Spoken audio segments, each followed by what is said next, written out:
नमस्ते बच्चों, आपका हिंदी कक्षा में स्वागत है। पिछली कक्षा में हमने कहानी पढ़ी थी फूल का मूल्य, आपको समझ में आई तो, और आप उम्मीद है आपने उसके शब्दार्थ पढ़े होंगे, याद भी किए होंगे, कहानी भी पढ़ी होगी। आज हम शुरू करते हैं उसके प्रश्नोत्तर पर, है ना। प्रश्नोत्तर की थोड़ी सी चर्चा कर लेते हैं, जिससे आपको वो प्रश्नोत्तर अच्छे से याद भी हो जाएंगे और समझ में भी आ जाएंगे। ठीक है, तो प्रश्न देख लेते हैं। पाठ क्या था हमारा? फूल का मूल्य। पाठ 3, प्रश्न है पहला, सरोवर में कमल दल को खिलता देख कर सुदास माली के मन में क्या विचार आए? कमल दल माने कमल का जो फूल था उसको खिला हुआ देखकर सुदास माली ने क्या सोचा, उसके मन में क्या विचार आए? तो सुदास माली ने सोचा कि क्यों ना मैं यह जो फूल है वह राजा को दे दूं, जिससे मुझे उसका राजा मूल्य देंगे, है ना। तो अगला प्रश्न देख लेते हैं। राजा प्रसेनजित सुदास से फूल क्यों खरीदना चाहते थे? जो राजा थे वहां के, उनका क्या नाम था? प्रसेनजित। वह सुदास जो माली था उससे फूल क्यों लेना चाहते थे? वह फूल इसलिए लेना चाहते थे क्योंकि वह भगवान बुद्ध को के चरणों में चढ़ाना चाहते थे, इसलिए वह सुदास से क्या फूल को लेना चाहते थे। प्रश्न नंबर 3 है, सुदास माली ने अंत में फूल का क्या किया? बताइए। अच्छा, आपने कहानी पढ़ी है, तो सुदास ने अंत में फूल का क्या किया? सुदास ने अंत में फूल को भगवान बुद्ध के चरणों में अर्पित कर दिया था। अगला प्रश्न देख लेते हैं। यह सरोवर किसका था? किसका था वह सरोवर? वह सरोवर सुदास माली का था। कमल दल को कौन कौन खरीदना चाहते थे? कौन कौन खरीदना चाहता था? कमल दल, कमल के फूल को कौन कौन खरीदना चाहता था? एक तो राजा, ये लिखा हुआ है, प्रसेनजित खरीदना चाहते थे, और एक अन्य पुरुष भी उसको खरीदना चाहता था। किसको खरीदना चाहता था? कमल के फूल को। अगला प्रश्न है, अंत में कमल दल को किसने व किसे अर्पित किया? अंत में जो कमल दल था, जो कमल का जो फूल था, अभी मैंने बताया था इधर कि अंत में जो कमल दल था वो उसको सुदास माली ने भगवान बुद्ध के चरणों में अर्पित किया था। समझ में आया? सुदास का मन आनंद से क्यों नाच उठा? क्या कारण था कि सुदास जो माली था उसका मन बहुत प्रसन्न हो गया था? इसलिए प्रसन्न हो गया था क्योंकि शीतकाल के दिन थे और उस समय क्या हो रहा था? प्रचंड सर्दी थी और वहां पर कोई भी, ठंड के कारण कोई भी फूल नहीं खिल रहे थे, सारे फूल कैसे थे? मुरझाए हुए थे। पर सुदास माली का जो बगीचा था वहां पर एक कमल का फूल खिला हुआ था, जिसको देखकर सुदास माली का मन आनंद से नाच उठा। अब अगला प्रश्न है, सुदास ने कमल दल बेचने से क्यों मना कर दिया? क्या कारण था कि सुदास माली ने कमल दल को बेचने से मना कर दिया? क्या कारण था? कमल का फूल क्यों नहीं बेचना चाहता था? वह इसलिए नहीं बेचना चाहता था, जब उसने देखा कि राजा प्रसेनजित और एक अन्य पुरुष वो उस फूल को खरीदने के लिए उस फूल का मूल्य बढ़ाते ही जा रहे हैं, तब उसने सोचा कि जिस भगवान बुद्ध के चरणों में मैं फूल को अर्पित करने के लिए वह फूल का मूल्य बढ़ाते ही जा रहे हैं, तो वो कितने महान व्यक्ति होंगे, तो क्यों ना मैं जाकर उनके चरणों में वो फूल अर्पित कर दूं। इसलिए सुदास माली ने वह फूल बेचने से मना कर दिया। अब एक प्रश्न है कि भगवान बुद्ध की अलौकिक प्रभा का वर्णन करना है, उनका अलौकिक प्रभा कैसी थी?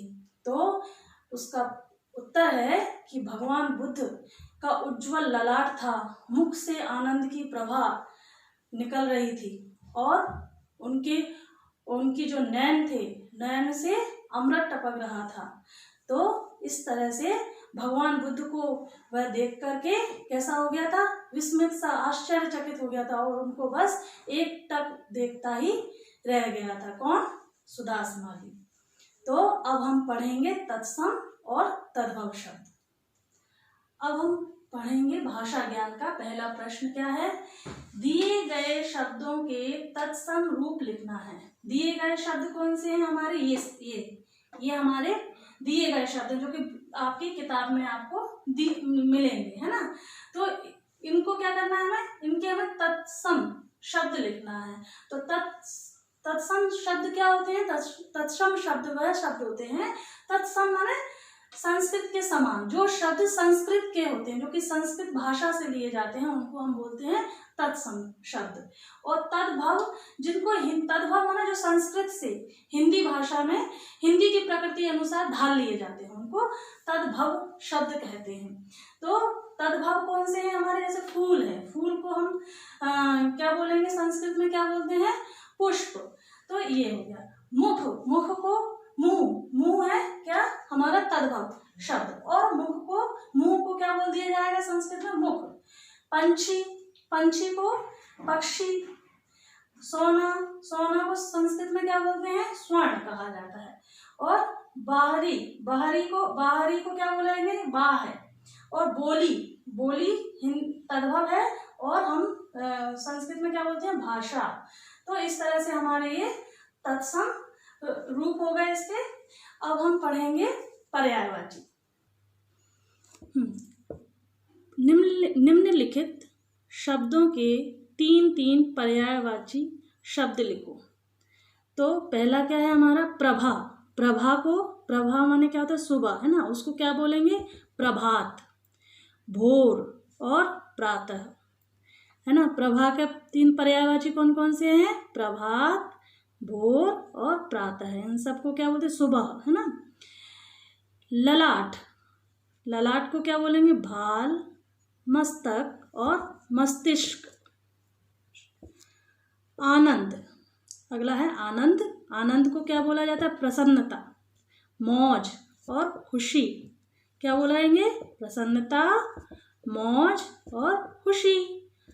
अगला है अभिलाषा। अभिलाषा को क्या बोलेंगे, एक तो इच्छा भी बोलते हैं ना, आकांक्षा, आशा और प्रत्याशा। अगला है हमारा सरोवर। सरोवर को बोलेंगे सर, तालाब और जलाशय। समझ में आया, सर, तालाब, जलाशय। अगला है हमारा उचित विशेषण लगाकर वाक्य पूरे कीजिए। विशेषण क्या होते हैं, जो शब्द किसी चीज की विशेषता बताते हैं उसको विशेषण बोलते हैं। तो वाणी, क्या लिखा है, वाणी बोलने से सभी प्राणी प्रसन्न होते हैं। तो वाणी कैसी होना चाहिए, वाणी की क्या विशेषता है, मधुर। मधुर वाणी बोलने से सभी प्राणी कैसे होते हैं, प्रसन्न होते हैं। अगला है हमारा विवाह आदि के शुभ अवसर पर गीत गाते हैं। कैसे गीत गाते हैं, मंगल गीत, है ना। तो विवाह आदि के शुभ अवसर पर मंगल गीत गाए जाते हैं।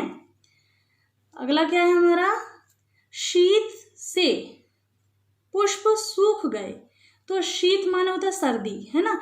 तो कैसी सर्दी थी जिससे पुष्प सूख गए, प्रचंड, है ना। शीत की क्या विशेषता है कि वह प्रचंड थी, तेज। अगला है हमारा ऐसा फूल तो बसंत काल में भी नहीं खिलता। कैसा फूल नहीं खिलता बसंत काल में, मनोहर। मनोहर माने मन को हरने वाला, मनोहर, है ना। ऐसा मनोहर फूल तो बसंत काल में भी नहीं खिलता। अगला है हमारा ध्वनि इस तपस्वी के मुख से निकल रही थी। कैसी ध्वनि निकल रही थी, गंभीर। ध्वनि की क्या विशेषता हो गई कि वह गंभीर थी, ठीक है। अगला हम देखते हैं सही विलोम शब्द पर सही का निशान लगाओ। तो सही क्या है, पहला शब्द क्या है हमारा, आनंद। तो आनंद को का विलोम माने हमें क्या उल्टा बताना है ना, विपरीत। तो आनंद, आनंद तो इसका प्रसन्न पर्यायवाची हो जाएगा, ये भी हर्ष पर्यायवाची है, प्रानंद ये भी है। तो इसका विलोम क्या होगा, शोक। आनंद का जो विलोम शब्द होगा शोक, है ना, शोक का होता है दुख। संक्षिप्त, संक्षिप्त माने छोटा, संक्षिप्त को, लेकिन हमें ये संस्कृत का है इसलिए हमको इसी जैसा ढूंढना पड़ेगा इधर। कैसा, संक्षिप्त छोटा नहीं होगा, इसका क्या होगा, विस्तृत, विस्तृत होगा इसका, है ना, विलोम क्या होगा, विस्तृत। अब अगला है बाह्य। बाह्य को क्या बोलेंगे, क्या बोलेंगे, बाह्य माने बाहरी, बाहरी। तो इसका होगा विलोम आंतरिक, आंतरिक माने अंदर, अंदर का। ठीक है। अब है चौथा है शकुन। शकुन का होगा अपशकुन, है ना, शकुन का क्या होगा, अपशकुन। बच्चों, मैंने अभी आपको प्रश्नोत्तर समझाए, आपको समझ में आए होंगे। वह प्रश्नोत्तर आपको अपनी कॉपी में लिखना है। मैं PDF फाइल बनाकर भेजूंगी प्रश्नोत्तर की, वो आप कॉपी में लिखना और उनको याद भी करना है। और भाषा ज्ञान के जो प्रश्न, जो अभ्यास कार्य हैं, वह आपको आपकी किताब में ही करना है। तो धन्यवाद।